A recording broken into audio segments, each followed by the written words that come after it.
সোমবার রাতে ঘটল অবিশ্বাস্য ঘটনা। ইসরায়েলের দখলকৃত জেরুজালেম শহরে রীতিমতো আলোর গতিতে নেমে আসলো ইরানি মিসাইল,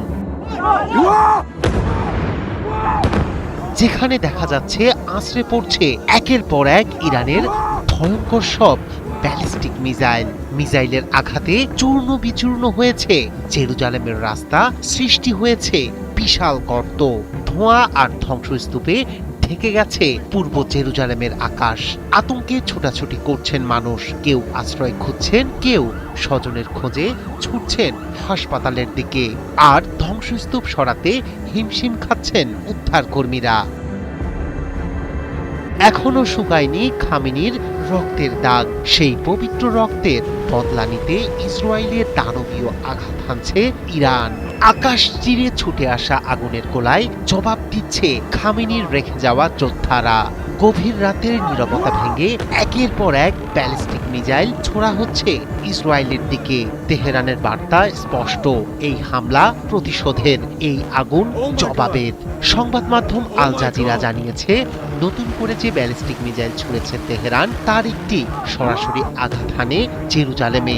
হামলার আগে পূর্ব জেরুজালেম জুড়ে বেজে ওঠে সতর্কতামূলক সাইরেন। কয়েক মিনিটের মধ্যেই বিকট বিস্ফোরণে কেঁপে ওঠে পুরো এলাকা।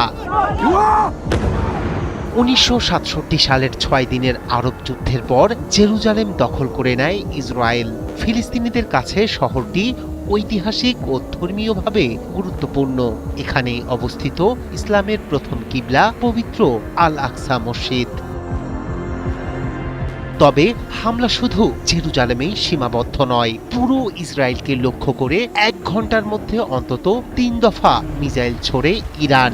দেশ জুড়ে বেজে ওঠে সাইরেন। দক্ষিণাঞ্চল সহ বিভিন্ন এলাকায় মানুষ ছুটে যান বাংকারে। টাইমস অব ইসরায়েল জানায়, স্থানীয় সময় রোববার রাতে নতুন করে মিসাইল নিক্ষেপ করা হয়। অসমর্থিত সূত্রে জানা গেছে, সরাসরি তেল আবিবের বুকে আঘাত এনেছে একটি মিসাইল। তবে সব মিসাইল ভূপাতিত করা গেছে কিনা তা নিশ্চিত নয়। সবচেয়ে বেশি ক্ষয়ক্ষতির খবর এসেছে বেইত শেমেশ থেকে। সেখানে একটি আবাসিক এলাকায় সরাসরি আঘাত হানে ইরানি ক্ষেপণাস্ত্র। এতে অন্তত 8 জন নিহত এবং 20 জন আহত হয়েছেন বলে জানিয়েছে স্থানীয় সংবাদ মাধ্যম। কয়েকটি ভবন সম্পূর্ণ ধ্বংস হয়ে গেছে, বিশাল গর্ত তৈরি হয়েছে সড়কে। ধ্বংসস্তূপে আটকে পড়াদের উদ্ধারে কাজ করছে জরুরি সেবা বিভাগ। আহতদের দ্রুত নেওয়া হচ্ছে হাসপাতালে। এলাকা জুড়ে চলছে তল্লাশি অভিযান। মধ্যপ্রাচ্যে উত্তেজনা নতুন মাত্রা পেয়েছে। খামেনি হত্যার জবাবে ইরানের এই সরাসরি মিসাইল হামলা পরিস্থিতিকে আরো জটিল করে তুলেছে।